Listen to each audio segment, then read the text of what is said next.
Joe, a tough game on Tuesday against Colchester. Obviously, third place in the league then, but surely you're going full of confidence after Saturday.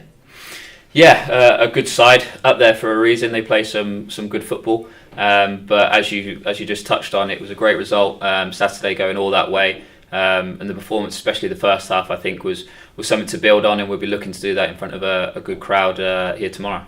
And obviously the victory on Saturday, it showed a lot of character, and even despite the changes in the team and bringing some players in who haven't made many starts, such as Ben Morris, you can clearly tell the character throughout the entire squad, can't you? Yeah, for sure. A few lads have had to abide their time, Morrow especially. People like Worthy coming in, but no, they've been training really well in and amongst the squad. There's no bad attitudes there. They've come in, and I think their performance justified their selection the other night. And for Morrow especially getting his goal, I think it was he deserved it the way he played. And obviously got the win on Saturday. A few games before that didn't go Forest Green's way. But would you say that maybe it's a sign that things are getting back on track, especially going forward? Yeah, I think so. Obviously, we've not maybe scored as many as we'd have liked in the last few games, but that wasn't through the lack of chances created. So that was always there. Sometimes you need that bit of luck, and I think the last few games maybe we haven't had that. We got that the other night, and hopefully we can take that forward and get some, as I said, get some goals at home as well, which would be nice. Forest Green, of course, are in 10th with Colchester in 3rd, but there's only a 2-point gap, so theoretically Forest Green could overtake their opponents should they get the result. Yeah, I think that just shows you how tight the league is. To be a 2-point difference between 3rd and 10th is quite something. So there's a lot of teams up there and a lot of teams competing, and we're no different. We want to be as high as possible. We want to be competing, and we want to kick on into the new year in our highest place as we can. And would you say that sort of how tight it is at the top of the table, maybe does that add a little bit more pressure to games like these? I'm not sure you can say there's that much pressure this early in the season. We put pressure upon ourselves to win every game, so that's no different. But going into this game, no, I think we'll analyse what we did well the other night, and we'll work on that, and hopefully we can take that into tomorrow. And Colchester as well, 4 games without a win in all competitions. Would you say this is the right time to play them?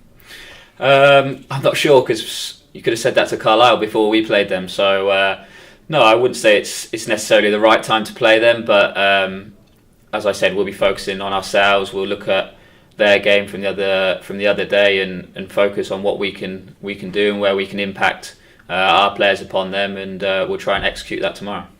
And of course, out of the FA Cup to Oxford as well, but that means this weekend no game. Would you say that maybe that break is something that the players will look forward to and need in order to kick on after? No, we want to be in every competition. We want to be playing games, but at the same time, we've got a smaller squad, so we'll use that to rejuvenate some players, give some players a rest, give some players some extra training, which they might need. So the break, you can see the positive, but also you can see the negative, because we want to be playing and we want to be in cups as well.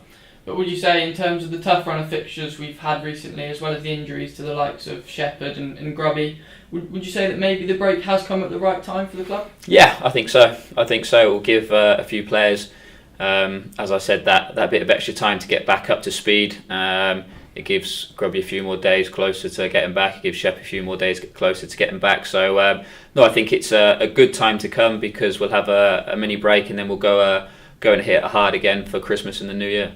And as well, Christmas and the New Year, they're a tough time. Yeah. As well as fixtures coming thick and fast as they have been recently. What's it like playing with such a small squad when the fixtures are so tightly packed?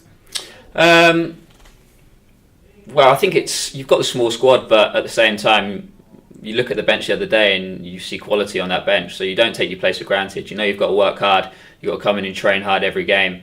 But at the same time, we want to keep playing. You want to keep playing football. And most importantly, we want to keep winning. So if we can get on a good run around that period of time, it will be massive for us come the end of the season. And of course, against Colchester, Forest Green will mark with the Rainbow Laces their support for the LGBT community and the Stonewall campaign. Do you think it's important for especially football clubs to support something like that? Yes, I think so. I think any outlet that can raise awareness of that is good, and as footballers we'll try and do that, and hopefully there'll be good support behind it. Cool. Thank you very much, Joe. Cheers, thank you.